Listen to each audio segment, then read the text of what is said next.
I want to do is talk about what border adjustment is, what it is not, and then I'd like to speak about it in context of the overall tax reform effort. And I think that's important.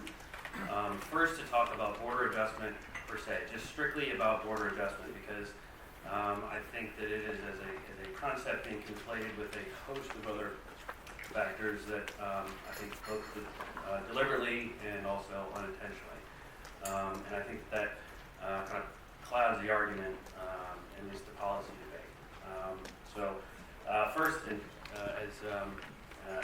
we heard, and I think I'm sympathetic to the idea, is when the House first put this together, they put together their blueprint, and I said, gosh, that's a great idea, what a pipe dream. That'd be great tax policy, and it has no hope of ever getting over the finish line, and yet here we are. And so, like many others, I had to refresh my memory in early November about it. And upon rediscovering the blueprint, I remain convinced that it is good tax policy. But to walk through that, and particularly the most, I think, contentious piece so far, I think it's interesting that this is just the first battle. There's a whole bunch of other stuff that I think DC is going to fight about later. This is just the first one, and I think that's the border adjustment piece. So first, I'd like to talk about what it is alone. It is a mechanism for identifying the tax base. When you design a tax system, first you have to figure out what you want to tax before you figure out all the stuff that a lot of people pay attention to, which is what's the rate, how do you treat cost recovery and a whole other effort. You have to identify the tax base. That is what the border adjustment provision facilitates. The blueprint moves the U.S. tax code to a destination basis, which has the benefit of ignoring cross-border transactions, which has benefits. But that is all it is. It is not trade policy, which I'll get to in a minute. And I just think that that's important when we talk about border adjustment, is just understanding that it is strictly just a boring mechanism for figuring out, okay, we're going to tax this and not that. It is not buying an American. It is not mercantilism. It is not the answer to a host of other goals that I think some folks are trying to hang around its neck. Rather, it is just simply saying this, not that. Because if you tax all of the things, if you have a highly expansive base and you're double taxing and other things, at some point when you decide on your tax base, you have to decide this, not that. This is simply the mechanism by which we move to a destination basis. There are alternatives. They have pros and cons. I'm sure Dan will want to explain some of those, but that's all it is. It's just a mechanism for facilitating our tax base, which is domestic consumption. And it's not a particularly it is rather a foreign concept insofar as our foreign trading partners have this concept with their VATs. They have destination bases. And alone, that's all border adjustment is. So, with that in mind, what is it not? It is not trade policy. It is not the answer to a whole generation of workers being able to turn a wrench in a factory for the next 30 years and having a great job. It's just not.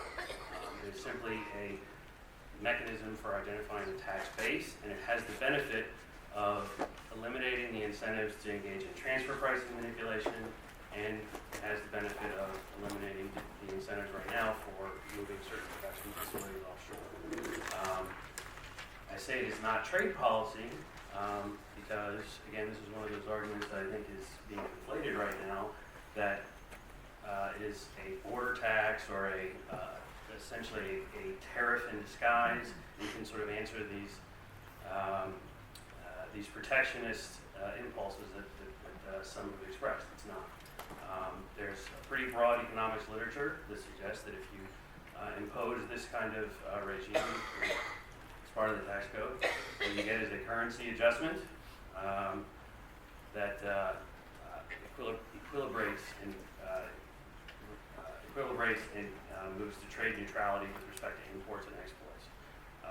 That's been a tough sell, understandably, because, and I've had this experience when I can point to, well, this paper and that paper going back to the 50s and 60s and all throughout, and we've got these really, really exciting curves and graphs and lines that prove that this is the case, and people are still skeptical.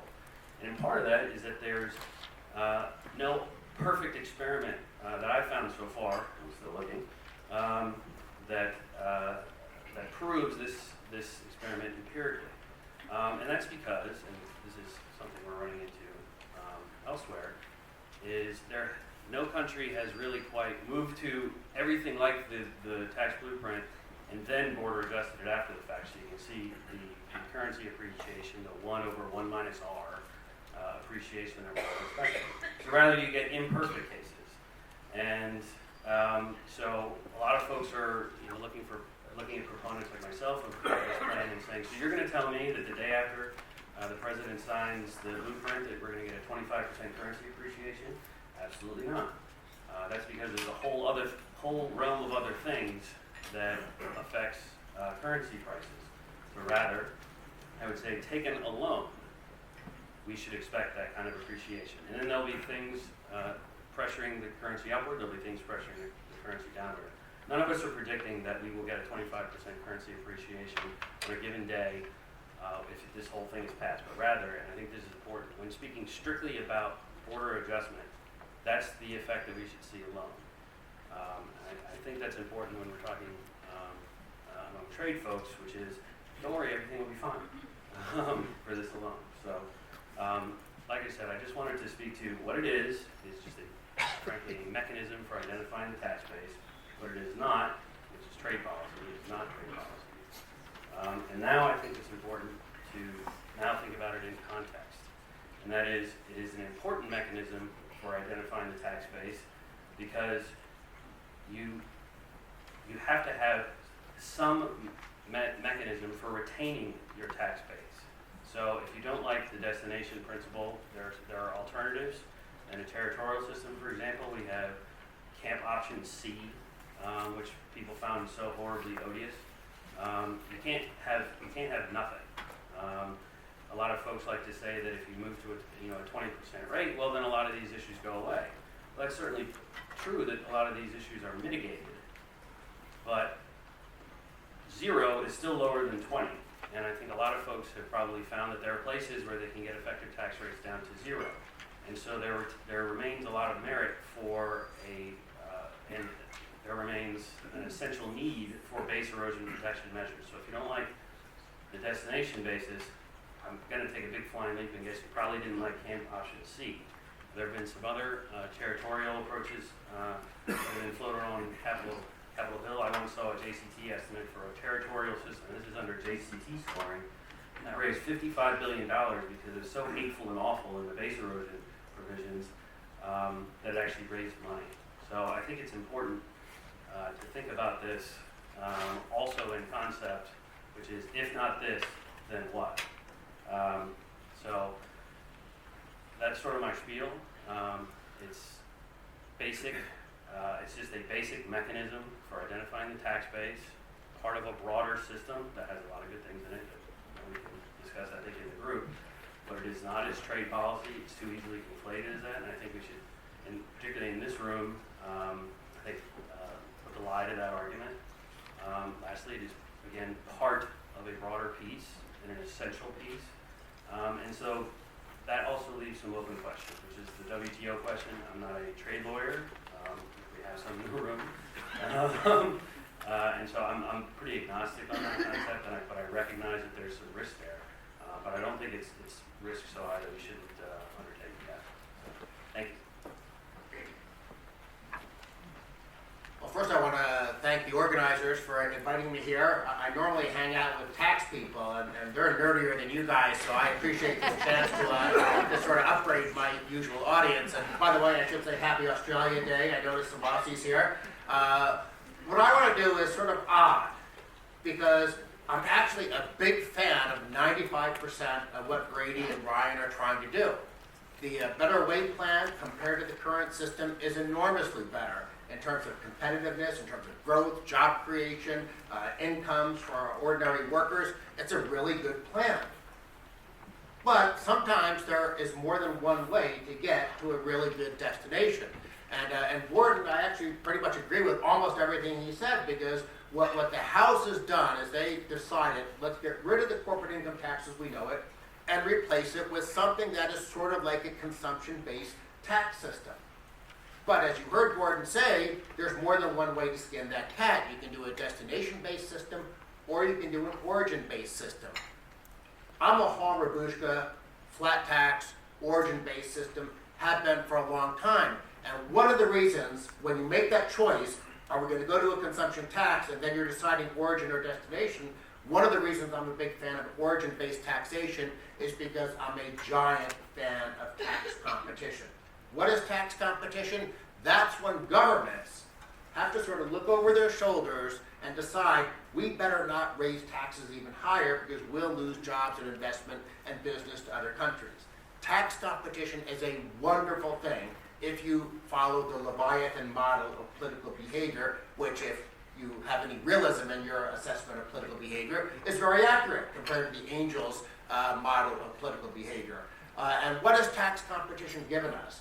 You go back to, say, 1980, before globalization and tax competition really took hold. The average top personal tax rate in OECD countries was 67 to 68%. The average corporate rate was 48%. Now the average personal rate is down in the low 40s, and the average corporate rate is down to 24. Did all those positive things happen because governments around the world were reading CATO Institute policy papers? I mean, I tell my boss that when it's salary review time, but I know it's not because of anything I've written. It's because of tax competition. The Reagan and Thatcher tax cuts on the personal side, what Ireland and Switzerland and others have done on the corporate side. We have seen much, much better tax policy, not because politicians want to do it, but because they were forced to do it by globalization and tax competition. And that is something that you get with an origin-based system. What about a destination-based system? Probably the most damning thing that anyone's ever written about the destination-based system actually came from a supporter, Alan Auerbach, in a paper for the Center for American Progress, which, by the way, it's a very left-wing group, so that should tell you something. In his paper for the Center for American Progress, the number one subheading he had in his paper defending and extolling the virtues of a destination-based cash flow tax, he said it would end the race to the bottom. I love the race to the bottom. I love putting handcuffs on politicians. I want to make it harder for them to raise taxes. In effect, what the destination-based cash flow tax does is it says that the tax base is what is consumed in the United States, not what is earned or produced in the United States. And guess what? Consumption is a much less mobile tax base. And if you watched the forum that AEI held last month, and you had Devereaux and Michael Keane and all the academic experts who liked this idea, at the end of the program, they were talking about how wonderful this would be because tax competition will come to an end, that no government will ever again face pressure to lower their tax rates. I think that's a horrible outcome. Now, in theory, again, there's nothing necessarily wrong with a destination-based system until you introduce political behavior and political incentives into the structure. Let me say something also about a value-added tax. First, I want to dispel the notion that a value-added tax gives other countries an advantage on trade. If an American company is selling a product in Germany, it pays the VAT. If a German company is selling a product in Germany, it pays the VAT. If an American company is selling a product in America, it pays no VAT. If a German company is selling a product in America, it pays no VAT. There's a level playing field. The only difference between America and Germany is the German government siphons away more money from the private sector to finance a bigger welfare state. I don't think it's a good idea to do anything that might run the risk that we'll get a VAT. And why am I worried about the destination-based cash flow tax? Because there's only one tiny difference between that plan and a subtraction method VAT, and that's whether or not wages are non-deductible. And this will get into, of course, what we'll hear later in the panel, which is, well, what if the WTO looks at this idea and says it's not really compliant because it's a direct tax, even though it's a consumption base, it's collected on a direct basis. So nobody really knows whether or not it'll be compliant with the WTO. Ruben Abiyona, University of Michigan, has a very persuasive paper that it wouldn't be. I don't normally agree with Ruben about issues since he's a big tax harmonization, anti-tax competition guy, but who knows what's going to happen. But my concern is, especially, of course, if the WTO and the world community is upset about whatever Trump does over the next couple of years. What happens if we have a case with the WTO, and not only are they looking at the direct versus indirect language, but then they're saying, we're tired of Trump just unilaterally doing stuff around the world, let's rule against the US. Well, what's the easiest way for politicians in Washington to quote-unquote fix our plan? I mean, for those of you who remember FISC and DISC and all that kind of stuff, well, the easiest way is just to make wages non-deductible, then presto, we have a value-added tax. And for any of us who think, and maybe it's not a lot of people in this room, I have no idea, but if you think that maybe, just maybe, it wouldn't be a good idea for the United States to become more like France and Italy and Greece, the idea of giving a giant new tax revenue source to the crowd just down the street there a little bit would be a terrible idea. And so I viewed sort of the no VAT position as a just a necessary barricade if we're going to have any hope of controlling the size and growth of government spending. Which, by the way, gives me an opportunity to say something helpful that hopefully might bring us together. There's no question, I think, that Brady and Ryan, in their effort to do a very, very good thing, they looked at the DBCFT as a financing mechanism. That 1.2, the reason it's a backbone is not because the structure of the plan or the growth of the plan comes from the destination-based system. It's the fact that it's a big, giant pile of revenue. And in Washington, of course, well, gosh, how can we finance a tax cut when we're also trying to balance the budget? Let me give you a couple of numbers from the Congressional Budget Office Economic and Budget Outlook update that came, not update, the actual outlook that came out just 2 days ago.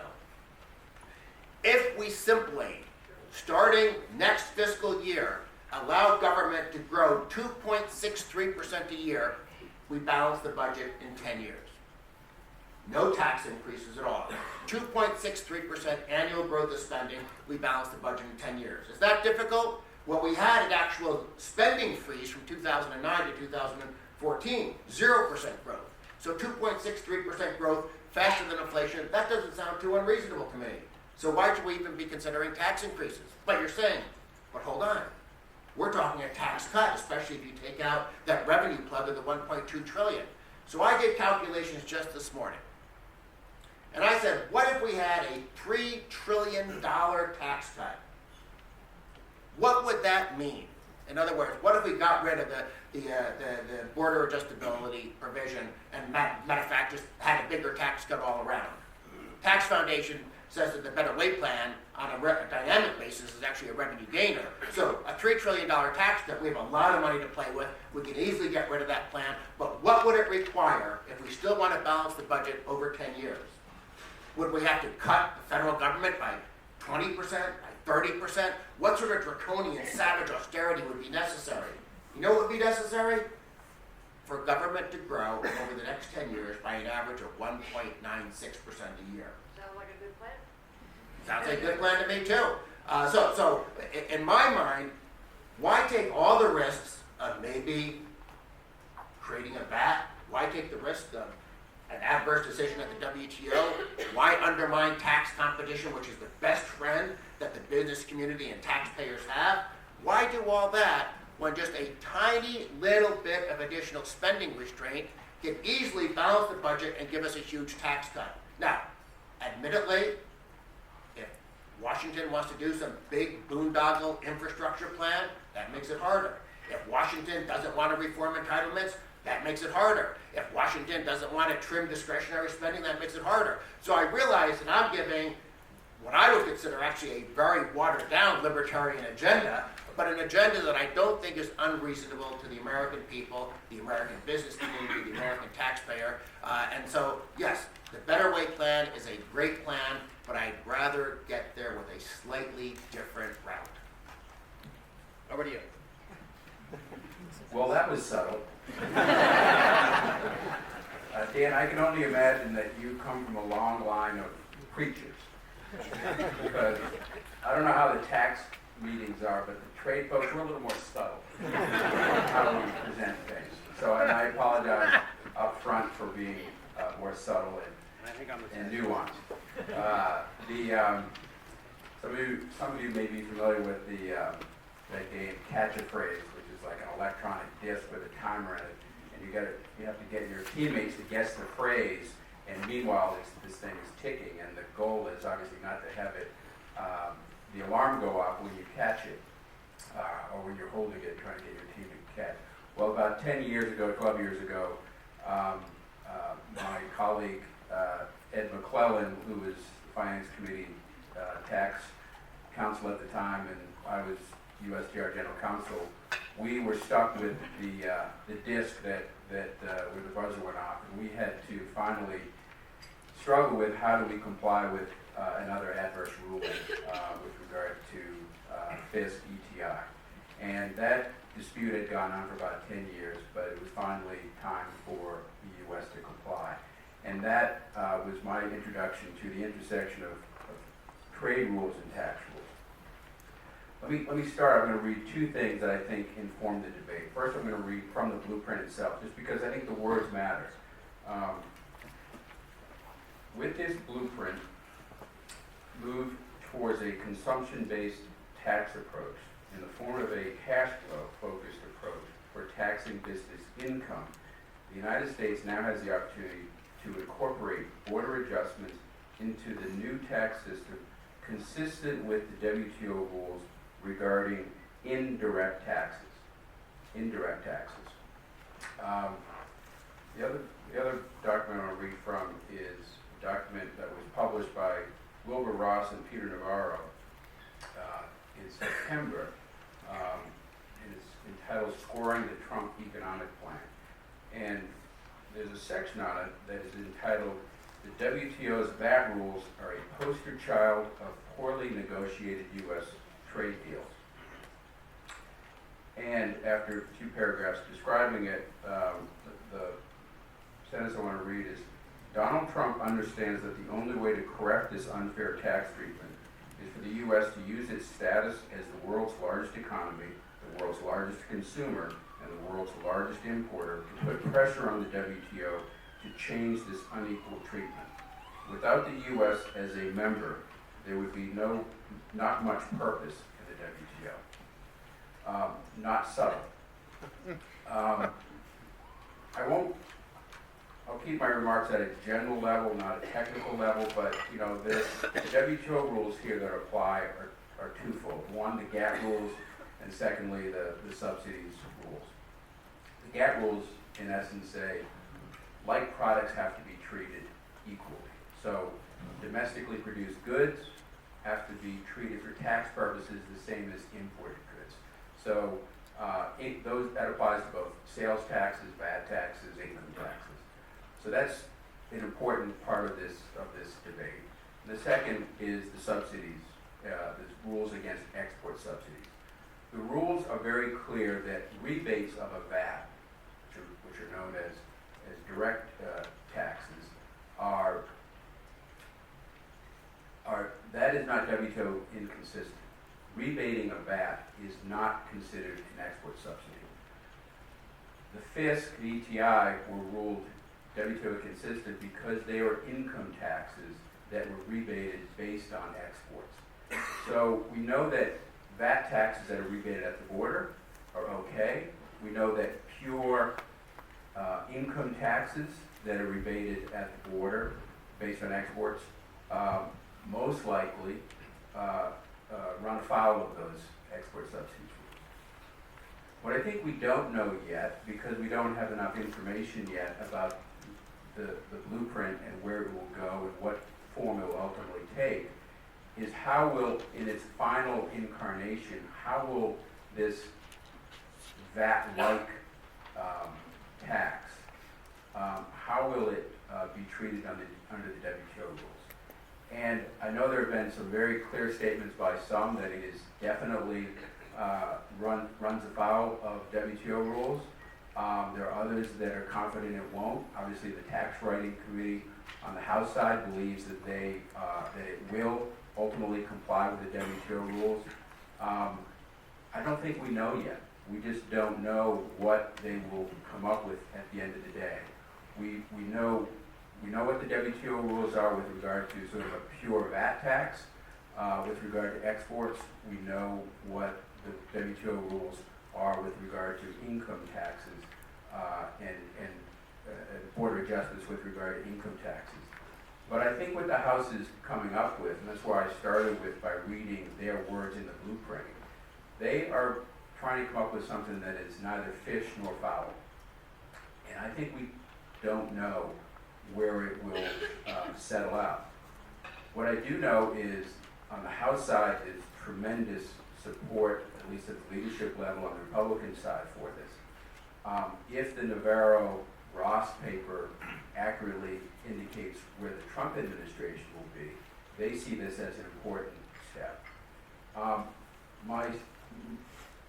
My expectation is the tax policy piece of the blueprint, or the House bill when it eventually comes out, will drive support or lack of support. As many in this room know, and many in this room share, there's great opposition to this proposal for tax policy reasons. On top of that, there are concerns about its vulnerability to a WTO challenge. Those concerns obviously can't be dismissed at this point in time. So I'm certainly not saying that I believe it will, whatever emerges will definitely be WTO compliant. That would be a risky proposition at this point in time. But I would also say that those who are adamant that it does and will run afoul of the WTO rules, I think it's premature to say that. And at the end of the day, I think the committee, Ways and Means Committee that is, will need to give people confidence that this can survive a WTO challenge. There certainly will be a WTO challenge to it. That much I'm reasonably confident of. And I think we will probably end up, if this proposal becomes law, the tires will be kicked hard, and we'll see, depending on how it's written, whether it is consistent or inconsistent with those rules.